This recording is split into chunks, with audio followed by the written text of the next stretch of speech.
Hi friends, welcome to RSA Nature. நான் உங்கள் சகோதரி சசிராஜன். ஓகே ஃப்ரெண்ட்ஸ், இன்றைக்கி நம்ம ரொம்ப இன்ட்ரெஸ்டிங்கான வீடியோ தான் பார்க்க போகிறோம்.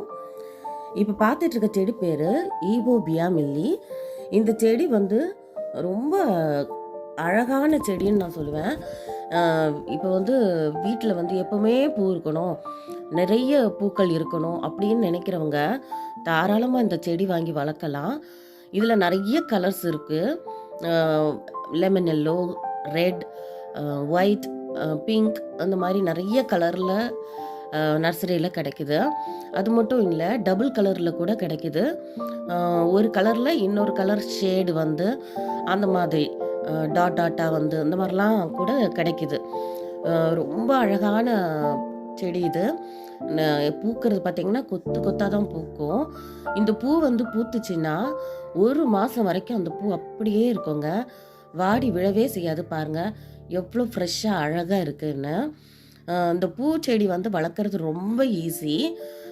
இது ஒரு ஹார்டி பிளான்ட்டுன்னு கூட சொல்லலாம். ரொம்ப தாக்கு பிடிச்சி வளரக்கூடியது. இதுக்கு வந்து வெயில் ரொம்ப பிடிக்குங்க. நீங்கள் எவ்வளோ தூரம் வெயிலில் வச்சு வளர்க்குறீங்களோ அவ்வளோ தூரம் உங்களுக்கு நல்லா பூக்கும், நல்லா கொத்து கொத்தாக பூக்கும். இது எப்போவுமே பூ இருந்துக்கிட்டே இருக்கும்.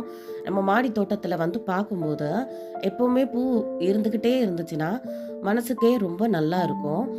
அந்த மாதிரி ஒரு நல்ல செடின்னு நான் சொல்வேன். இதில் வந்து பிரச்சனை என்னென்னா, தண்டில் வந்து முள் இருக்கும். அது மட்டும் கொஞ்சம் ஜாக்கிரதையாக ஹேண்டில் பண்ணால் ஒரு பிரச்சனையும் கிடையாது. செடி ரொம்ப அழகாக ஈஸியாக வளர்க்கலாம். இந்த செடியை வந்து கட்டிங்ஸ் மூலமாகவும் வளர்க்கலாம், விதை போட்டும் வளர்க்கலாம். இந்த மாதிரி 2 டைப்லையுமே நம்ம வளர்க்க முடியும். நிறைய பேருக்கு இந்த செடியோட விதை எப்படி இருக்கும்னு தெரியாததில்ல. வர்றது வந்து யாருக்கும் தெரியறதில்ல. நான் வந்து எப்படி வந்து இதில் விதை வரும், எப்படி இதை வந்து விதை போட்டு செடி வளர்க்கலான்ற வீடியோ கூட நான் இனி போடுவேன். நீங்கள் கட்டாயம் பாருங்கள். அதேமாதிரி கட்டிங்ஸ் போட்டு எப்படி வளர்க்கலான்றதையும் நான் வீடியோ பதிவு பண்ணுவேன், பாருங்கள். ரொம்ப ஈஸியாகவே வளர்க்கலாம். இது வந்து கட்டிங்ஸ் மூலமாக. நம்ம செடி வாங்கணும்னு அவசியம் இல்லை. நம்ம தெரிஞ்சவங்க வீட்டில், இல்லை ஃப்ரெண்ட்ஸ் வீட்டில், சொந்தக்காரங்க வீட்டில் இந்த செடி இருந்துச்சுன்னா ஒரு கட்டிங்ஸ் மட்டும் கேட்டு நீங்கள் வாங்கி வச்சாலே போதும். ரொம்ப அருமையாக பூக்கக்கூடிய செடி இது. நிறைய கலர்ஸ் அவைலபிளில் நர்சரிஸில் இருக்கிறதுனால நம்மளுக்கு பிடிச்ச கலர் வாங்கி வளர்க்கலாம். ரொம்ப அழகாக இருக்கும். இந்த செடியோட பூர்வீகம்னு பார்த்தீங்கன்னா ஆப்பிரிக்காவில் மடகாஸ்கர் அந்த பாலைவனம் தான் இதோடைய பூர்வீகம். இப்போ எல்லா இடத்துலையுமே இந்த செடி வந்து வளருது. இந்த செடியோட பராமரிப்புன்னு பார்த்தீங்கன்னா, நம்ம தண்ணி வந்து ஒரு 4-5 நாளைக்கு ஒரு தடவை லைட்டாக நம்ம கொஞ்சமாக விட்டால் போதும். அதிகமாக தண்ணி விட தேவை கிடையாது. நம்ம சில செடிகள்லாம் வளர்த்துட்டு ஒரு நாள் தண்ணி விடலைனாலுமே அது வந்து வாடி போயிடும். ஆனால் இந்த செடி அப்படி கிடையாது. நம்ம வந்து ஒரு வாரத்துக்கு ஒரு தடவை தண்ணி கொடுத்தாலுமே கூட அதுக்கு போதுமானதாக இருக்கும். செடி வந்து வாடவே செய்யாது, எப்பவுமே பூக்கள் இருந்துக்கிட்டே இருக்கும்.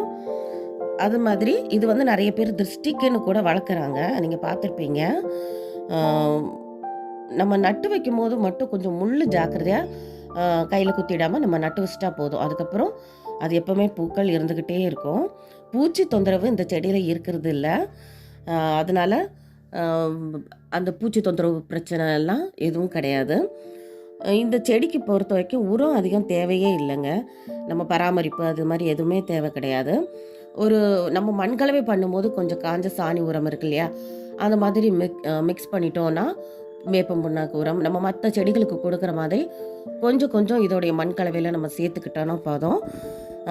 மற்றபடி அதிகமாக நம்ம வந்து உரம் அடிக்கடி கொடுக்க வேண்டிய அவசியமே இல்லை. 2-3 மாதத்துக்கு ஒரு தடவை நம்மளுக்கு ஏதாவது உரங்கள் இருந்தால் கொஞ்சம் கொஞ்சம் போட்டு மண்ணை கிளறி விட்டாலே போதும். மண் கலவையில் வந்து ரொம்ப இந்த கொக்கோ பீட் வந்து சேர்க்க வேண்டாம். ஏன்னா இதுக்கு வந்து அதிகமாக தண்ணி வந்து விருப்பம் கிடையாது இல்லையா.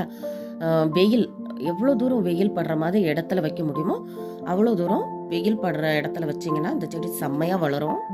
வேர் நல்லா விட்டு வளர்ந்துருச்சுன்னா மழை நேரங்களில் கூட தாக்கு பிடிச்சிக்கும். வருடம் முழுவதும் பூ இருந்துக்கிட்டே இருக்கும். இந்த வீடியோ உங்களுக்கு பிடிச்சிருந்தனா லைக் பண்ணுங்கள், ஷேர் பண்ணுங்கள், உங்கள் கருத்துக்கள் கமெண்ட் செக்ஷனில் தெரியப்படுத்துங்க. அண்ட் சப்ஸ்கிரைப் பண்ண மறந்துடாதீங்க. தேங்க்யூ.